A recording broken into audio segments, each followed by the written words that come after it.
cổng bê lúc ba chiếc mông trong óc xanh đành gọc lâu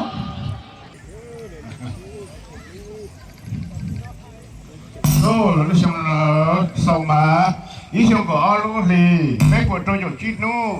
lúc xong lầu số lúc xong chơi từ tôi lúc xong lầu số mà của lũ ý hai này mong giờ cái tăng lên cha tử sĩ nó ý hai năm hơn ba cha sản đi cha nhớ sản hô nó không nào nó mà tử sĩ lúc xong lầu số mà cũng chết quá tại vì chơi tử sĩ chỉ chết biển vì tốt được kí vì cứ vì tình cờ vì cứ vì cha vì mong vì lòng chỉ thế anh lầu số mà cũng chết cái món cái to cái thơ cái làm cái sa vì số vì đam vì bò vì nam vì ta vì chuẩn vì thu vì cá vì dòng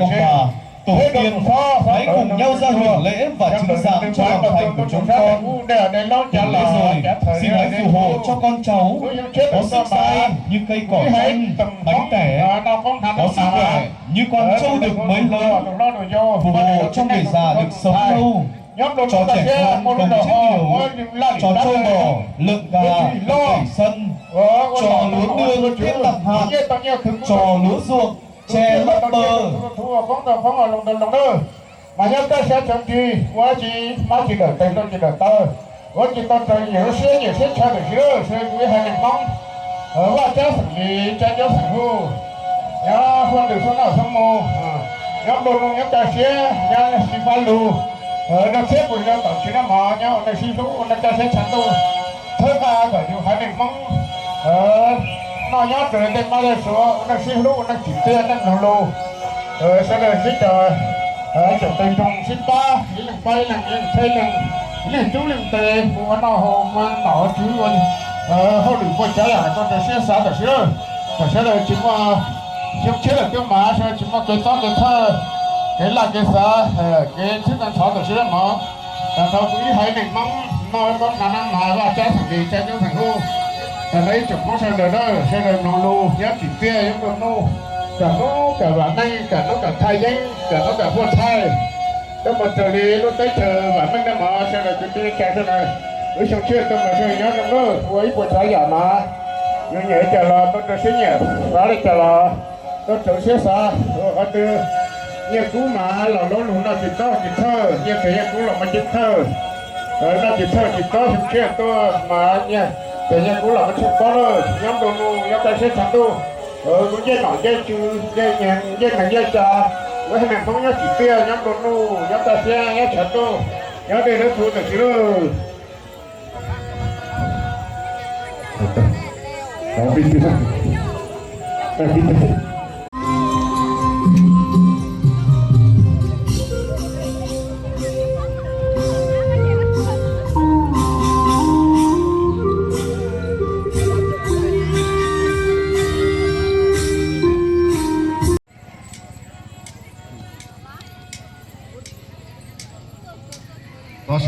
Đó là tôi cùng cái lò rể đó. Đẹp quá nhỉ, để chị đi vào nhé, đợi chị Hoa đâu nhỉ? Chị Hoa mấy đi đâu nhỉ? Chơi toàn cho nè, cả cho nó đó.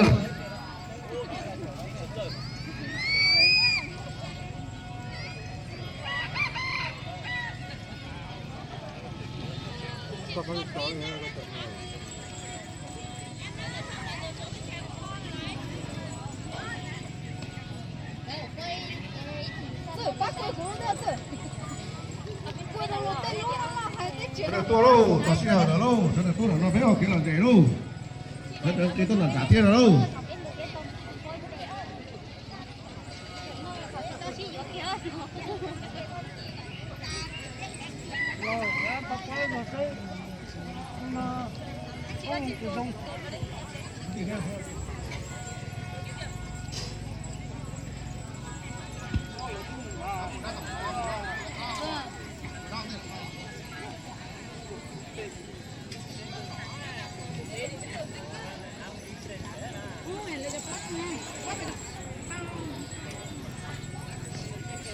Chị đó.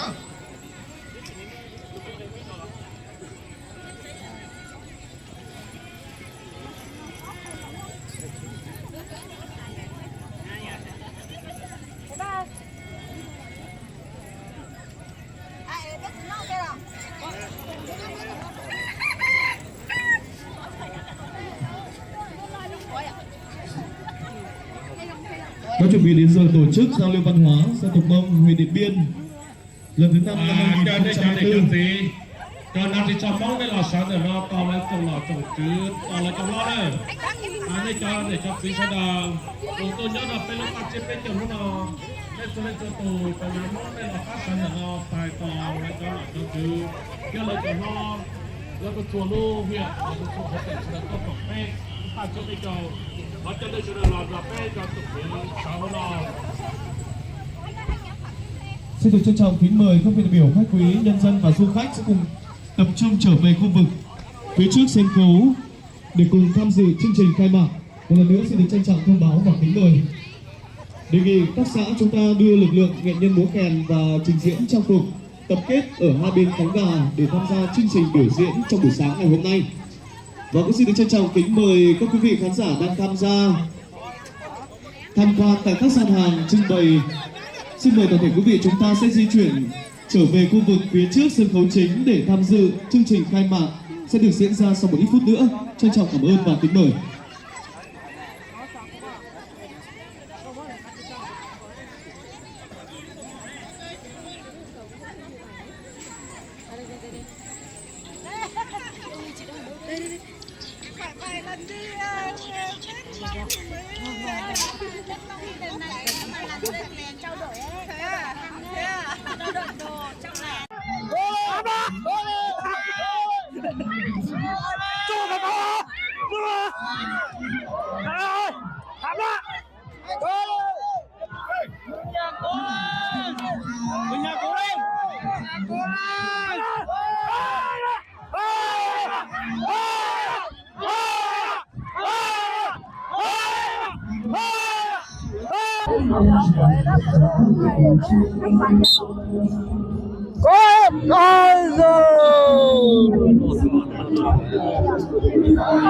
Giới thiệu đồng chí Lò Thị Luyến, Ủy viên Ban chấp hành Đảng bộ tỉnh, Phó trưởng đoàn phụ trách đoàn đại biểu Quốc hội tỉnh.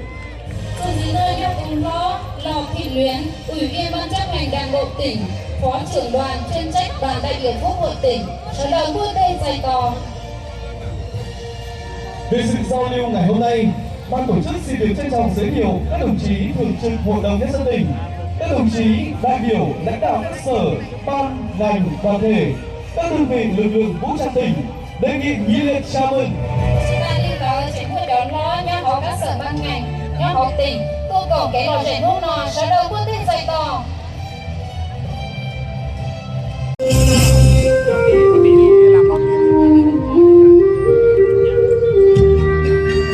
Cùng nhau đi chợ phiên giữa mùa hoa đang nở rộ sương mờ dăm lưng đèo xa tiếng đàn môi nói ban tình tiếng khen ngân vang rừng núi trai bàn anh gái mừng em đến mùa xuân vui ra bánh dày.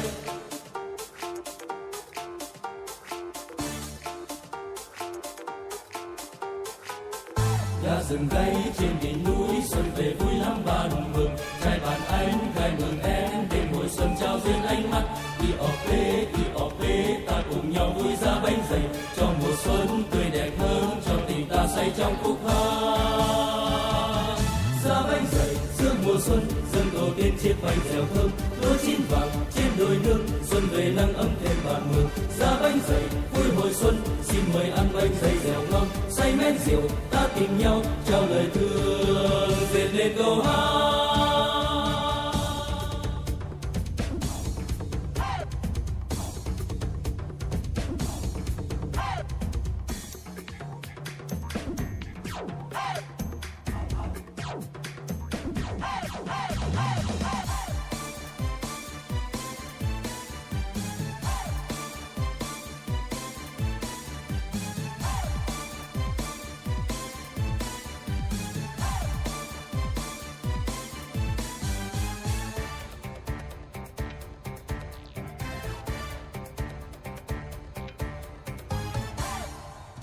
Chưa tàu xiết bác chưa đùa tập lên lò dề nụ kia cha bà hua cha thời cha tua sinh to trồng nghề cơ xuôi cha hua thế hậu chầu xuôi cha cho sẽ tỏ bên tu gió sai gió tua công chia lò dề tua rùa.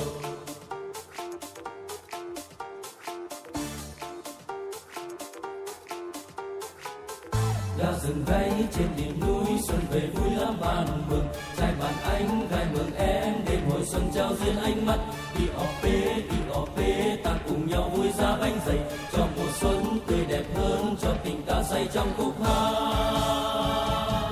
ra bánh dày giữa mùa xuân dâng tổ tiên chiếc bánh dẻo thơm lúa chín vàng trên đồi nương xuân về nắng ấm thêm bàn mường ra bánh dày vui hồi xuân xin mời ăn bánh dày dẻo ngon say men rượu ta tìm nhau trao lời thương dệt tên câu hát xuân đã về với vùng cao xuân đến rồi khắp bản mường vui yêu đất trời núi rừng ta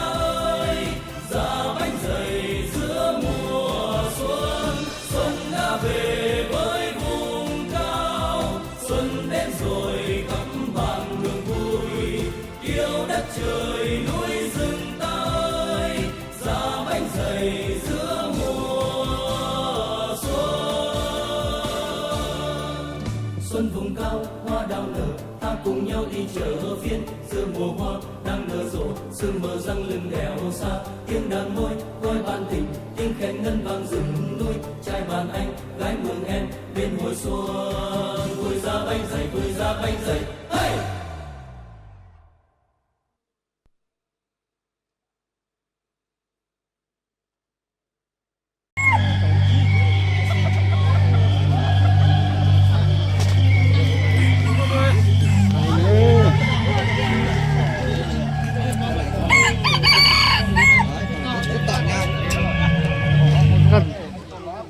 ngata tua ngoko gaya nanti dulu apa